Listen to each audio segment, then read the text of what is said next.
श्रीकाल news 18 Punjab Haryana Himachal देख रहे सारे दर्शकों का स्वागत। मैं अमृत विरदी बुलेटिन की शुरुआत करते हैं वड्डी खबर दे नाल।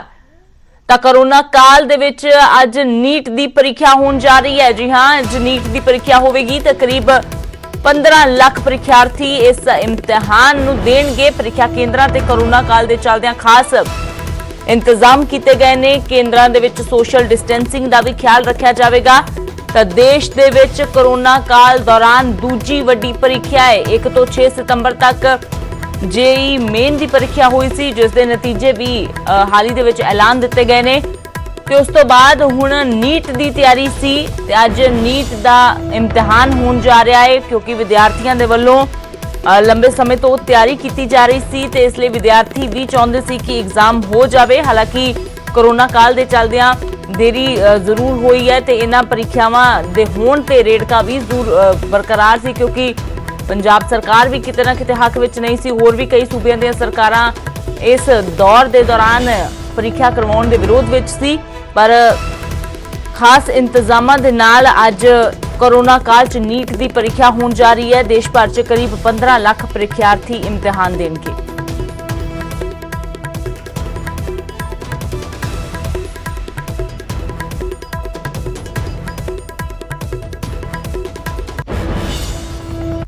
उधर अज पंजाब दे विच कोई वीकेंड लॉकडाउन नहीं या कर्फ्यू नहीं है। दरअसल नीट की परीक्षा करके सरकार ने यह छूट दी है। पंजाब भर दे विच अज मूवमेंट ते पाबंदी नहीं है। हालांकि गैर जरूरी समान दी दुकानां पहलां दे वांग ही बंद रहणगीआं। दुकानां खुलण दी छूट नहीं है ते अगले एतवार तो सूबे दे विच जारी रहणगीआं पाबंदियां। पर इस बार नीट की परीक्षा के मद्देनजर किसी नूं कोई तकलीफ आवाजाही दे विच ना आवे। इस दे लई पंजाब के मुख्यमंत्री कैप्टन अमरिंदर सिंह दे वल्लों अपने डिजिटल संवाद के दौरान भी यह गल कही गई सी कि नीट की परीक्षा के मद्देनजर इस एतवार सूबे दे विच कोई कर्फ्यू कोई लॉकडाउन नहीं होगा।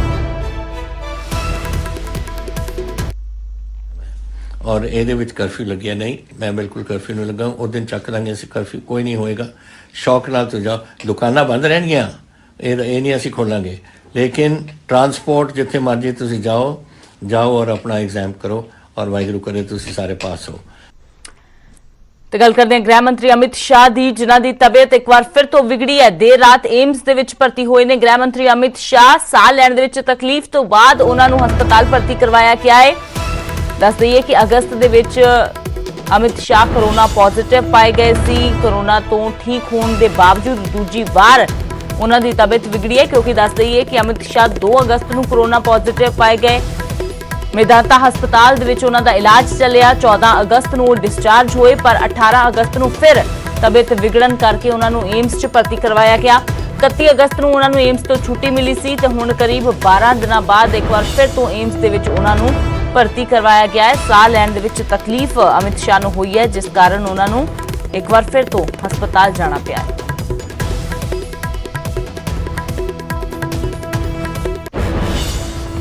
उधर गल करते हैं कांग्रेस प्रधान सोनिया गांधी दी, जिहड़े अपने इलाज के लिए अमरीका रवाना होए ने। राहुल गांधी भी सोनिया गांधी दे नाल अमरीका गए ने। रणदीप सुरजेवाला ने ट्वीट करके इस गल की जानकारी दी है। करीब 1 हफ्ते बाद उन्हां दी वापसी की उम्मीद भी जताई है। मॉनसून इजलास के पहले पड़ाव दे विच नहीं शामिल हो पाउणगे सोनिया गांधी राहुल गांधी, क्योंकि सोनिया गांधी के इलाज के लिए राहुल गांधी भी नाल अमरीका गए ने।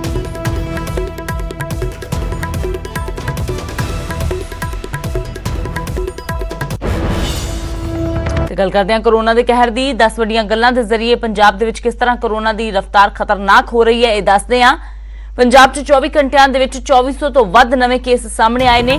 24 घंटियां के दौरान कोरोना नाल 76 मरीजों ने दम भी तोड़िया है। मोहाली दे विच सब तो वध केस 331 नवे केस सामने आए ने 24 घंटियां के दौरान। जलंधर च 313, 10 लोगों की मौत हुई है। लुधियाना च 260 केस, 14 लोगों की मौत हुई है। अमृतसर च 257 केस, 11 मरीजों की मौत हुई है।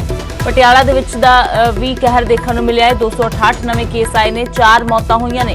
पंजाब दे विच 24 घंटियां च रिकॉर्ड 2077 मरीज रिकवर भी हुए ने। पंजाब च कुल 77,057 मामले ने, जिन्हां दे विचों काफ़ी जिहड़े मरीज ने 50,000 के करीब रिकवर हो चुके हैं तो 19,384 एक्टिव केस ने। सूबे दे विच 2200 ਤੋਂ ਜ਼ਿਆਦਾ ਮੌਤਾਂ ਹੋ ਚੁੱਕੀਆਂ ਨੇ ਤੇ 603 ਮਰੀਜ਼ਾਂ ਦੀ ਹਾਲਤ ਅਜੇ ਵੀ ਗੰਭੀਰ ਬਣੀ ਹੋਈ ਹੈ। ਤੇ ਗੱਲ ਕਰਦੇ ਹਾਂ ਹੁਣ ਉਸ ਕੋविड केयर किट ਦੀ ਜਿਸ ਤੇ ਕਿਟ ਖਤਮ ਹੋਣ ਦੀ ਨਾਮ ਨਹੀਂ ਲੈ ਰਹੀ ਸਿਆਸਤ ਇਸ ਮਾਮਲੇ ਤੇ ਪੱਕੀ ਹੋਈ ਹੈ। ਘੁਟਾਲੇ ਦੇ ਇਲਜ਼ਾਮਾਂ ਤੇ ਸੀਐਮ ਦਾ ਆਮ ਆਦਮੀ ਪਾਰਟੀ ਤੇ ਪਲਟਵਾਰ ਕਿ ਅਮਨ ਅਰੋੜਾ ਦਾ ਇਲਜ਼ਾਮ ਹਾਸੋਹੀਣਾ ਹੈ। ਟੈਂਡਰ ਫਾਈਨਲ ਹੋਣ ਤੋਂ ਪਹਿਲਾਂ ਹੀ ਇਹ ਇਲਜ਼ਾਮ ਲਗਾਉਣ ਲੱਗ ਗਏ। ਕੈਪਟਨ ਨੇ ਕਿਹਾ ਮੈਂ 1700 ਰੁਪਏ किट की अनुमानित कीमत दसी सी। सरकार ने हर किट की कीमत 748 रुपए तय की है। आम आदमी पार्टी ने 13 चीज़ों के रेट के आधार पर आरोप लगाए ने। सरकार की किट के 16 चीज़ां मुहैया करवाई जा रही ने। सरकार ने ऑक्सीमीटर की कीमत 360 रुपए तय की है। कैप्टन ने यह भी कहा कि लोगों को नो लॉस नो प्रॉफिट के आधार पर ऑक्सीमीटर दिए जाएंगे, जबकि दिल्ली च सरकार 700 तो 3000 रुपए के ऑक्सीमीटर दे रही है। कैप्टन ने भी कहा कि 10 रुपए च बाजार च कोई काढ़ा नहीं मिलता जिहड़ा असीं इस किट विच दे रहे हैं। उधर आप नेता खुद ही काढ़ा बना के दिल्ली दे विच वेचदे होणगे। पंजाब सरकार नूं घेरन दे दौरान आम आदमी पार्टी ने अपनी सब सुध बुध गवा दी है। आपने दिखा दिता है कि किस तरह हर हद तक जान नूं तैयार ने सियासत दे लई। ऑक्सीमीटर नूं लैके उधर आम आदमी पार्टी के आरोपों से कैप्टन अमरिंदर सिंह ने जो पलटवार किया तो इस दौरान खरियां आम आदमी पार्टी नूं कैप्टन ने सुनाईयां। कहा कि आम आदमी पार्टी नूं हर एक चीज़ दे विच घोटाला नजर आउंदा है कि उन्हां दी सरकार no profit no loss basis दे उपर पंजाब दे लोकां नूं 514 रुपए दे विच ऑक्सीमीटर्स ने जिहड़े वेचण जा रही है। मैं समझदा कि यह गल दा खुलासा असीं कल ही बड़े विस्तार दे विच कर चुके हाँ कि मार्केट दे विच चंगी वधिया क्वालिटी दे जिहड़े ऑक्सीमीटर्स ने वो तकरीबन 350 रुपए दे विच ईजीली अवेलेबल ने। सो मैं कैप्टन अमरिंदर सिंह जी नूं बेनती करूँगा कि जिथे मार्केट प्राइस नालों वध वेचना सरकार वालों मैं समझदा कि लोगों का धक्का और धोखा है। और मैं एक नाल बेनती होर भी करूँगा कि इन्हां नूं परचेज नूं अंजाम देण तो पहला जे सरकार श्री सुनील जाखड़ जी उन्हां नाल राय कर लैंदी, क्योंकि थोड़े दिन पहला जो आम आदमी पार्टी अपनी ऑक्सीमीटर कैंपेन लॉन्च करने का ऐलान किया सी ते उस समय सुनील जाखड़ जी ने ही कहा सीगा कि अजिहे ऑक्सीमीटर तो 5-5 रुपया दे विच मिलदे ने। सो जे कैप्टन साहब जाखड़ साहब की सलाह लै लैंदे तो शायद लोगों को सस्ते रेटां दे उपर रीजनेबल रेट्स दे उपर यह ऑक्सीमीटर्स ने जिहड़े वो प्रोवाइड कराए जा सकदे। तो कैप्टन ने पलटवार किया क्योंकि आम आदमी पार्टी दे वल्लों लगातार निशाने साधे जा रहे सी। ऑक्सीमीटर ते सियासत इस वेले सूबे की पूरी तरह पकी हुई है। उधर अगली वड्डी खबर दा रुख करदे हां पंजाब सरकार दे उस वड्डे फैसले की गल करदे हां जिस च सरकारी विभागां च ट्रांसफर ते तैनाती ते रोक लगा दी गई है। 31 मार्च 2021 तक सरकार ने ट्रांसफर ते रोक लगा दी है। सारे विभागां दे मुखियां नूं जारी कर दिते ने आदेश। इस संबंधी विशेष स्थिति दे विच सीएम तो मंजूरी लेना जरूरी होवेगा। दरअसल कोरोना करके सरकार ने आदेश जारी किए ने कि सरकारी विभागां च ना कोई ट्रांसफर होवेगी ते ना ही कोई तैनाती की जाएगी 31 मार्च 2021 तक। हालांकि जेकर बहुत जरूरी हुंदा है, जेकर कोई विशेष स्थिति बनती है तो उसके लिए सीएम तो मंजूरी लेनी पवेगी।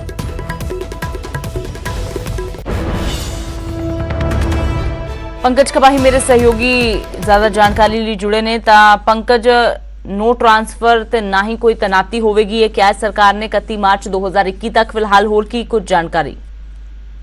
बिल्कुल, क्योंकि कोविड के मद्देनजर सरकार का अहम फैसला दिता गया जिस साफ तौर से हिदायतां सारे जिलों के डीसी डिपार्टमेंट के मुखिया दे दी गई है कि 31 मार्च 2021 तक ਹੁਣ ਕਿਸੇ ਵੀ ਤਰੀਕੇ ਦੀ ਕੋਈ ਟ੍ਰਾਂਸਫਰ ਜਿਹੜੀ ਉਹ ਨਾ ਕੀਤੀ ਜਾਵੇ ਔਰ ਨਾ ਹੀ ਕਿਸੇ ਤਰੀਕੇ ਦੀ ਨਵੀਂ ਤੈਨਾਤੀ ਜਿਹੜੀ ਹੈ ਉਹ ਕੀਤੀ ਜਾਵੇ। ਤਾਂ ਇਹ ਅਹਿਮ ਫੈਸਲਾ ਕੋਰੋਨਾ ਦੇ ਮੱਦੇਨਜ਼ਰ ਸਰਕਾਰ ਵੱਲੋਂ ਜਿਹੜਾ ਵਾ ਉਹ ਕੱਲ ਲਿੱਤਾ ਗਿਆ। ਤੇ ਪੰਕਜ ਇਹ ਵੀ ਕਿਹਾ ਗਿਆ ਹੈ ਕਿ ਜੇਕਰ ਜ਼ਰੂਰੀ ਹੁੰਦਾ ਹੈ ਕਿ ਬਹੁਤ ਇਦਾਂ ਦੀ ਸਥਿਤੀ ਬਣਦੀ ਹੈ ਕਿ ਕੁਝ ਜ਼ਰੂਰੀ ਟ੍ਰਾਂਸਫਰ ਕਰਨੀ ਪੈਂਦੀ ਹੈ ਤਾਂ ਉਸ ਦੇ ਲਈ ਸੀਐਮ ਦੇ ਕੋਲੋਂ ਪਰਮਿਸ਼ਨ ਲੈਣੀ ਹੋਵੇਗੀ। बिल्कुल बिल्कुल अमृत, क्योंकि कई बार अजिही स्पैशल केस सामने आता है जिस बेहद जरूरी हो जाता है तो डिपार्टमेंट सीधे तौर से तो फैसला नहीं ले सकता, लेकिन ये केस जो है सीएम के सामने रखना होगा और सीएम आखिरी फैसला ले सकते हैं कि अगर हालात इस तरीके से बनते कि किसी अफसर की जिम्मेवारी या ड्यूटी की किसी होर डिपार्टमेंट या किसी होर जगह से किसी होर प्लेस से करनी पै सकती है तो उस केस के मुख्यमंत्री को फैसला लेना होगा।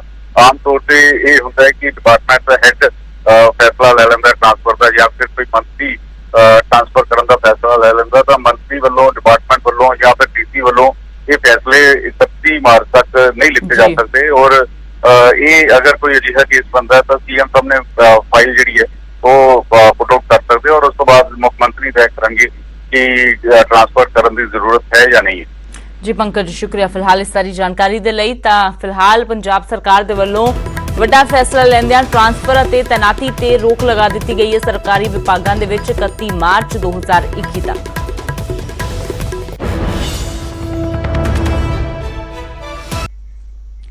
तो गल करते हैं केंद्र के खेती ऑर्डीनेंसां दी, जिन्हां नूं लैके सियासत पखी हुई है। किसानां दा अंदोलन हर पासे जारी है ते सब दे विचाले अकाली दल दा यू टर्न सामने आया है।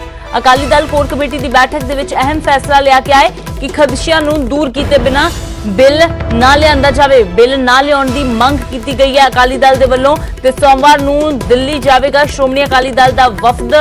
केंद्र नूं खदशियां नूं दूर करन दी अपील करनगे सुखबीर सिंह बादल। तां दस दईए कि अकाली दल लगातार अपने भाईवालों का बचाव करदे यह कह रहा है कि ये ऑर्डीनेंस किसानां दे फायदे दे लई ने, किसान हितैषी ने, पर किसान इसनूं अपने खिलाफ दसते हुए लगातार हर रोज प्रदर्शन कर रहे हैं। अकाली दल के खिलाफ भी नारेबाजी हो रही है ते सब दे विचाले हुण अकाली दल दा यू टर्न सामने आया है कि पहला खदशे दूर किए जाण।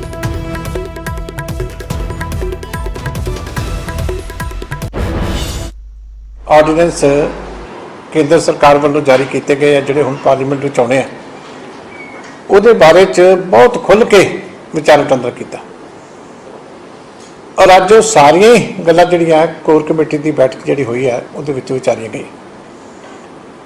ਇੱਕ ਤਾਂ ਅੱਜ ਕੋਰ ਕਮੇਟੀ ਨੇ ਫੈਸਲਾ ਕੀਤਾ ਹੈ ਕਿ ਅਸੀਂ ਕੇਂਦਰ ਸਰਕਾਰ ਨੂੰ ਬੇਨਤੀ ਕਰਾਂਗੇ ਕਿ ਜਿਹੜੇ ਵੀ ਸ਼ੰਕੇ ਜਿਹੜੇ ਆ ਵੱਖ-ਵੱਖ ਜਥੇਬੰਦੀਆਂ ਦੇ, ਪਾਰਟੀਆਂ ਦੇ ਤਿੰਨਾਂ ਆਰਡੀਨੈਂਸ ਨੂੰ ਲੈ ਕੇ ਜਿਹੜੇ ਆ ਉਹ ਸਾਹਮਣੇ ਆ ਰਹੇ ਆ, ਪਹਿਲਾਂ ਉਹਨਾਂ ਸ਼ੰਕਿਆਂ ਦਾ ਨਿਵਾਰਨ ਕੀਤਾ ਜਾਵੇ ਤੇ ਫਿਰ ਇਹ ਜਿਹੜੇ ਆ ਬਿੱਲ ਪਾਰਲੀਮੈਂਟ ਵਿੱਚ ਪੇਸ਼ ਕੀਤੇ ਜਾਣ। ਦੂਜਾ, ਇਸ ਗੱਲ ਵਾਸਤੇ ਜਿਹੜੀ ਕੇਂਦਰ ਦੀ ਲੀਡਰਸ਼ਿਪ ਹੈ ਸਰਕਾਰ ਦੀ, ਉਹਨਾਂ ਨੂੰ ਮਿਲਣ ਵਾਸਤੇ ਪ੍ਰਧਾਨ ਸਾਹਿਬ ਦੀ ਅਗਵਾਈ ਦੇ ਵਿੱਚ ਇੱਕ ਡੈਲੀਗੇਸ਼ਨ ਵੀ ਜਿਹੜਾ ਸੋਮਵਾਰ ਨੂੰ ਦਿੱਲੀ ਜਾ ਰਿਹਾ। उधर अकाली दल के फैसले से कांग्रेस का भी बयान सामने आया है। कांग्रेसी विधायक डॉक्टर राजकुमार वेरका ने कहा, अकाली दल खेती ऑर्डीनेंसां नूं लैके केंद्र नाल गल करे, असीं नाल चलण नूं तैयार हां। चूहे खा के ते बिल्ली हज नूं चली, अज याद फिर आ गई बई किन्नी वारी तुहानूं कहा कि भाई आ हुण सुखबीर सिंह आ सैशन शुरू होण लगा है पार्लीमेंट दा, आ नालो हरसिमरन कौर बादल नूं असीं सारे तुहाडे नाल चलने आ, चल के मोदी साहब के बूहे ते धरना देने हैं। जब तक किसानों के मसले हल ना हो, ना तुसी उठना ना असी उठांगे। फिर समझांगे तुहाडे पंजाब के प्रति वफादारी आ। अगर तुहानूं एक दबका हरसिमरन कौर बादल की कुर्सी का कह के दिता, फिर तुसी भजना, मैदानों भजना ना, मोर्चे ते डटे रहना। ਹੁਣ ਗੱਲ ਕਰਦੇ ਹਾਂ ਦਾਗੀ ਆਗੂਆਂ ਦੀ, ਜਿਨ੍ਹਾਂ ਦੀਆਂ ਮੁਸ਼ਕਿਲਾਂ ਵਧਣ ਜਾ ਰਹੀਆਂ ਨੇ। ਚੋਣ ਕਮਿਸ਼ਨ ਦੇ ਨਾਲ ਸੁਪਰੀਮ ਕੋਰਟ ਨੇ ਵੀ ਦਾਗੀ ਆਗੂਆਂ ਤੇ ਸਖਤ ਰੁਖ ਇਖਤਿਆਰ ਕੀਤਾ ਹੈ।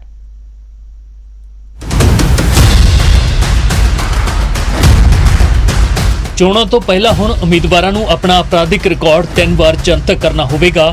ਦਾਗੀ ਉਮੀਦਵਾਰਾਂ ਦੀ ਹਕੀਕਤ ਲੋਕਾਂ ਤੱਕ ਪਹੁੰਚਾਉਣ ਦੇ ਲਈ ਚੋਣ ਕਮਿਸ਼ਨ ਨੇ ਇਸ ਸੰਬੰਧੀ ਨਵੀਆਂ ਗਾਈਡਲਾਈਨਸ ਜਾਰੀ ਕਰ ਦਿੱਤੀਆਂ ਨੇ, ਜਿਸ ਦੇ ਮੁਤਾਬਕ ਸਾਰੇ ਉਮੀਦਵਾਰਾਂ ਅਤੇ ਸਿਆਸੀ ਦਲਾਂ ਨੂੰ ਕ੍ਰਿਮੀਨਲ ਬੈਕਗ੍ਰਾਉਂਡ ਦੀ ਜਾਣਕਾਰੀ 3 ਵਾਰ ਮੀਡੀਆ ਦੇ ਵਿੱਚ ਦੇਣੀ ਹੋਵੇਗੀ, ਯਾਨੀ ਜਾਣਕਾਰੀ ਅਖਬਾਰਾਂ ਦੇ ਵਿੱਚ ਛਪਵਾਉਣੀ ਹੋਵੇਗੀ ਅਤੇ ਟੀਵੀ ਚੈਨਲਾਂ ਦੇ ਉੱਤੇ ਪ੍ਰਸਾਰਿਤ ਕਰਨੀ ਹੋਵੇਗੀ। ਜ਼ਾਹਰਾ ਤੌਰ ਤੇ ਚੋਣ ਕਮਿਸ਼ਨ ਦੀਆਂ ਨਵੀਆਂ ਗਾਈਡਲਾਈਨਸ ਦਾਗੀ ਆਗੂਆਂ ਦੀਆਂ ਮੁਸ਼ਕਲਾਂ ਵਧਾਉਣ ਵਾਲੀਆਂ ਨੇ। ਇਸ ਵਿਚਾਲੇ ਸੁਪਰੀਮ ਕੋਰਟ ਨੇ ਵੀ ਦਾਗੀ ਆਗੂਆਂ ਦੇ ਨਾਲ ਜੁੜੇ ਪੈਂਡਿੰਗ ਮਾਮਲਿਆਂ ਤੇ ਹੈਰਾਨੀ ਜਤਾਉਂਦੇ ਹੋਏ ਸਾਰੀਆਂ ਅਦਾਲਤਾਂ ਨੂੰ ਇਹ ਮਾਮਲੇ ਜਲਦ ਨਿਪਟਾਉਣ ਦੇ ਲਈ ਕਿਹਾ ਹੈ। ਲੋਕ ਨੁਮਾਇੰਦਿਆਂ ਦੇ ਨਾਲ ਜੁੜੇ 4442 ਮਾਮਲੇ ਪੈਂਡਿੰਗ ਨੇ, ਜਿਨ੍ਹਾਂ ਦੇ ਵਿੱਚ ਪੰਜਾਬ ਦੇ ਨਾਲ 35, ਹਰਿਆਣਾ ਨਾਲ 42 ਅਤੇ ਹਿਮਾਚਲ ਪ੍ਰਦੇਸ਼ ਦੇ ਨਾਲ 48 ਮਾਮਲੇ ਜੁੜੇ ਹੋਏ ਨੇ। ਹੁਣ ਤੁਹਾਨੂੰ ਵਿਸਥਾਰ ਦੇ ਨਾਲ ਪੰਜਾਬ, ਹਰਿਆਣਾ ਤੇ ਹਿਮਾਚਲ ਦੇ ਦਾਗੀ ਆਗੂਆਂ ਬਾਰੇ ਦੱਸਦੇ ਹਾਂ। ਪੰਜਾਬ ਦੇ ਵਿੱਚ ਸਿਆਸੀ ਆਗੂਆਂ ਦੇ ਨਾਲ ਜੁੜੇ 35 ਕੇਸ ਪੈਂਡਿੰਗ ਨੇ। ਇਹਨਾਂ ਵਿੱਚੋਂ 5 ਕੇਸ ਮੌਜੂਦਾ MP ਅਤੇ 14 ਕੇਸ ਸਾਬਕਾ ਵਿਧਾਇਕਾਂ ਦੇ ਨਾਲ ਜੁੜੇ ਹੋਏ ਨੇ। ਇਸੇ ਤਰ੍ਹਾਂ ਹਰਿਆਣਾ ਦੇ ਆਗੂਆਂ ਦੇ ਨਾਲ ਵੀ 42 ਕੇਸ ਜੁੜੇ ਹੋਏ ਨੇ ਜੋ ਅਦਾਲਤਾਂ ਦੇ ਵਿੱਚ ਬਾਕੀ ਨੇ। ਇਹਨਾਂ ਵਿੱਚ ਇੱਕ ਕੇਸ ਮੌਜੂਦਾ ਐਮਪੀ, 10 ਕੇਸ ਮੌਜੂਦਾ ਵਿਧਾਇਕਾਂ, 2 ਸਾਬਕਾ ਲੋਕ ਸਭਾ ਮੈਂਬਰਾਂ ਅਤੇ 29 ਸਾਬਕਾ ਵਿਧਾਇਕਾਂ ਦੇ ਨਾਲ ਜੁੜੇ ਹੋਏ ਨੇ। ਹਿਮਾਚਲ ਪ੍ਰਦੇਸ਼ ਦੇ ਵੀ 48 ਆਗੂਆਂ ਦੇ ਕੇਸ ਅਦਾਲਤਾਂ ਦੇ ਵਿੱਚ ਪੈਂਡਿੰਗ ਪਏ ਨੇ। ਇਹ ਕੇਸ 35 ਮੌਜੂਦਾ ਐਮਪੀ ਤੇ ਐਮਐਲਏ ਅਤੇ 13 ਸਾਬਕਾ ਐਮਪੀ ਤੇ ਵਿਧਾਇਕਾਂ ਦੇ ਨਾਲ ਜੁੜੇ ਹੋਏ ਨੇ। ਸੁਪਰੀਮ ਕੋਰਟ ਨੇ ਸੀਨੀਅਰ ਅਕਾਲੀ ਆਗੂ ਵਿਰਸਾ ਸਿੰਘ ਵਲਟੋਹਾ ਨਾਲ ਜੁੜੇ ਮਾਮਲੇ ਵਿੱਚ ਵੀ ਹੈਰਾਨੀ ਜ਼ਾਹਰ ਕਰਦੇ ਹੋਏ ਹਾਈ ਕੋਰਟ ਤੇ ਪੰਜਾਬ ਸਰਕਾਰ ਤੋਂ ਜਾਣਕਾਰੀ ਮੰਗੀ ਹੈ। ਦਰਅਸਲ 1983 ਦੇ ਵਿੱਚ ਤਰਨਤਾਰਨ ਦੇ ਵਿੱਚ ਇੱਕ ਡਾਕਟਰ ਨੂੰ ਕਲੀਨਿਕ ਦੇ ਵਿੱਚ ਗੋਲੀ ਮਾਰ ਕੇ ਮੌਤ ਦੇ ਘਾਟ ਉਤਾਰ ਦਿੱਤਾ ਗਿਆ ਸੀ। ਮੁਲਜ਼ਮਾਂ ਦੇ ਵਿੱਚ ਸ਼੍ਰੋਮਣੀ ਅਕਾਲੀ ਦਲ ਦੇ ਲੀਡਰ ਵਿਰਸਾ ਸਿੰਘ ਵਲਟੋਹਾ ਦਾ ਨਾਮ ਵੀ ਸ਼ਾਮਲ ਸੀ। 3 ਦਹਾਕੇ ਤੋਂ ਤਰਨਤਾਰਨ ਦੀ ਅਦਾਲਤ ਦੇ ਵਿੱਚ ਇਹ ਮਾਮਲਾ ਪੈਂਡਿੰਗ ਪਿਆ ਹੈ। ਇਸੇ ਸਾਲ ਜਨਵਰੀ ਦੇ ਵਿੱਚ ਵਲਟੋਹਾ ਤੇ ਦੋਸ਼ ਆਇਦ ਕੀਤੇ ਗਏ ਸਨ। ਹੁਣ ਇਸ ਪੈਂਡਿੰਗ ਮਾਮਲੇ ਦੇ ਵਿੱਚ ਸੁਪਰੀਮ ਕੋਰਟ ਨੇ ਹਾਈ ਕੋਰਟ ਤੋਂ ਕੇਸ ਨਾਲ ਜੁੜੀ ਪੂਰੀ ਜਾਣਕਾਰੀ ਮੰਗੀ ਹੈ ਅਤੇ ਪੰਜਾਬ ਸਰਕਾਰ ਤੋਂ ਜਵਾਬ ਮੰਗਿਆ ਹੈ। Bureau report, news 18। ਬ੍ਰੇਕ ਤੋਂ ਬਾਅਦ ਇੱਕ ਵਾਰ ਫਿਰ ਤੁਹਾਡਾ ਸਵਾਗਤ ਹੈ। ਗੱਲ ਕਰਦੇ ਹਾਂ ਪੰਜਾਬ ਦੇ ਵਿੱਚ ਸਮਾਰਟ ਕਾਰਡ ਯੋਜਨਾ ਦੀ, ਜਿਸ ਦੀ ਸ਼ੁਰੂਆਤ ਕਰ ਦਿੱਤੀ ਗਈ ਹੈ। ਹੁਣ ਗਰੀਬਾਂ ਨੂੰ ਰਾਸ਼ਨ ਇਸ ਕਾਰਡ ਦੇ ਜ਼ਰੀਏ ਹੀ ਮਿਲੇਗਾ। ਕਾਰਡ ਸਿਸਟਮ ਦੇ ਨਾਲ ਪਾਰਦਰਸ਼ਤਾ ਆਵੇਗੀ ਤੇ ਧੱਕੇਸ਼ਾਹੀ ਤੇ ਲਗਾਮ ਲੱਗੇਗੀ। ਕਿਹੋ ਜਿਹਾ ਹੋਵੇਗਾ ਕਾਰਡ, ਤੁਸੀਂ ਵੀ ਦੇਖੋ ਇਸ ਰਿਪੋਰਟ ਰਾਹੀਂ।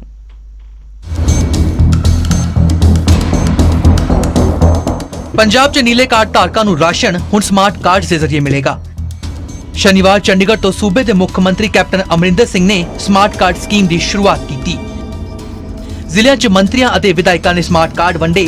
दावा किया गया कि इन्हां दे नाल कणक की वंड पारदर्शी होवेगी और धक्केशाही नहीं हो सकेगी। समय की भी बचत होवेगी और स्लिप सिस्टम खत्म हो जाएगा। राशन बंटन वाले कोई नसी कोई चलेगा नसी कोई कुछ कर देना सी और तेरा तेरी कोई होगी सी सरकार ने दस्या तो। लेकिन हुण इस कार्ड नाल तुसी कितों भी ले सकदे, अपने पिंड दे राशन डेपो तो, नाल दे पिंड दे राशन डेपो तो, किसी होर शहर किसी होर जिले तुसी जाके अपने एक कार्ड बन सकते। बटाला च कैबिनेट मंत्री तित रजिंदर सिंह बाजवा, संगरूर च विजयेंद्र सिंगला, रूपनगर च राणा केपी सिंह ने स्मार्ट कार्ड योजना की शुरुआत की। भारत भूषण आशू ने ऑनलाइन ਅਤੇ ਫਰੀਦਕੋਟ ਚ ਵਿਧਾਇਕ ਕੁਲਦੀਪ ਸਿੰਘ ਢਿੱਲੋਂ ਨੇ ਲਾਭਪਾਤਰੀਆਂ ਨੂੰ ਕਾਰਡ ਵੰਡੇ। ਬਰਨਾਲਾ ਚ ਵੀ ਡਿਪਟੀ ਕਮਿਸ਼ਨਰ ਦੇ ਵੱਲੋਂ ਕਾਰਡ ਵੰਡੇ ਗਏ। ਦੇਖੋ ਇਸ ਕਾਰਡ ਦਾ ਹੁਣ ਬੜਾ ਫਾਇਦਾ ਹੋਣਾ। ਏਟੀਐਮ ਹੀ ਬਣ ਗਿਆ। ਜੇ ਗਰੀਬ ਫਤਿਹਗੜ੍ਹ ਚੂੜੀਆਂ ਦਾ ਕਿਤੇ ਹੁਣ ਕਾਦੀਆਂ ਸ਼ਿਫਟ ਕਰ ਗਿਆ ਜੋ ਉੱਥੇ ਕਾਦੀਆਂ ਦਾ ਆਪਣਾ ਰਾਸ਼ਨ ਲੈ ਸਕਦਾ। ਜੋ ਜਲੰਧਰ ਚਲਾ ਗਿਆ ਤਾਂ ਜਲੰਧਰ ਆਪਣਾ ਰਾਸ਼ਨ ਕਾਰਡ ਲੈ ਸਕਦਾ, ਰਾਸ਼ਨ ਲੈ ਸਕਦਾ। ਸੋ ਇਹਦਾ ਬੜਾ ਫਾਇਦਾ। ਸਮਾਰਟ ਕਾਰਡ ਹਾਸਲ ਕਰਨ ਵਾਲੇ ਲਾਭਪਾਤਰੀ ਵੀ ਉਮੀਦਾਂ ਜਤਾ ਰਹੇ ਨੇ ਕਿ ਇਸ ਦੇ ਨਾਲ ਸਿਸਟਮ ਸੁਧਰੇਗਾ ਅਤੇ ਧੱਕੇਸ਼ਾਹੀ ਖਤਮ ਹੋ ਜਾਵੇਗੀ। ਸਮਾਰਟ ਕਾਰਡ ਦਾ ਸਾਨੂੰ ਬਹੁਤ ਜ਼ਿਆਦਾ ਫਾਇਦਾ ਹੋਊਗਾ ਜੀ। ਅਸੀਂ ਕਿਤੇ ਵੀ ਪੰਜਾਬ ਦੇ ਵਿੱਚ ਜਾ ਕੇ ਕਿਤੋਂ ਵੀ ਰਾਸ਼ਨ ਲੈ ਸਕਦੇ ਹਾਂ ਜੀ। ਅੱਗੇ ਅਸੀਂ ਬਹੁਤ ਖੱਜਲ ਖਵਾਰ ਹੁੰਦੇ ਸੀਗੇ ਜੀ। ਅਸੀਂ ਇਸ ਕਾਰਡ ਬਣਾਉਣ ਤੇ ਪੰਜਾਬ ਸਰਕਾਰ ਦਾ ਬਹੁਤ ਧੰਨਵਾਦ ਕਰਦੇ। ਹਾਲਾਂਕਿ ਵਿਰੋਧੀ ਸਲਾਹ ਦਿੰਦੇ ਨਜ਼ਰ ਆ ਰਹੇ ਨੇ ਕਿ ਸਰਕਾਰ ਆਪਣਾ ਕੰਮ ਵੀ ਸਮਾਰਟ ਕਰੇ। ਫਰਜ਼ੀ ਕਾਰਡ ਧਾਰਕਾਂ ਤੇ ਨਕੇਲ ਕੱਸੀ ਜਾਵੇ ਅਤੇ ਜਿਨ੍ਹਾਂ ਜ਼ਰੂਰਤਮੰਦਾਂ ਦੇ ਕਾਰਡ ਨਹੀਂ ਬਣੇ ਉਹ ਬਣਾਏ ਜਾਣ। ਨਾਲ ਹੀ ਗਰੀਬਾਂ ਨੂੰ ਦਿੱਤੇ ਜਾਣ ਵਾਲੇ ਰਾਸ਼ਨ ਦੀ ਕੁਆਲਿਟੀ ਵੀ ਸੁਧਾਰੀ ਜਾਵੇ। ਮੈਂ ਕੈਪਟਨ ਅਮਰਿੰਦਰ ਸਿੰਘ ਹੋਰਾਂ ਨੂੰ ਕਹਿੰਦਾ ਵੀ ਪੰਜਾਬ ਦੀ ਸਰਕਾਰ ਦੇ ਵਿੱਚ ਵੀ ਇਹਦੀ ਵਰਕਿੰਗ ਦੇ ਵਿੱਚ ਵੀ ਕੋਈ ਨਾ ਕੋਈ ਸਮਾਰਟਨੈਸ ਲੈ ਕੇ ਆਓ।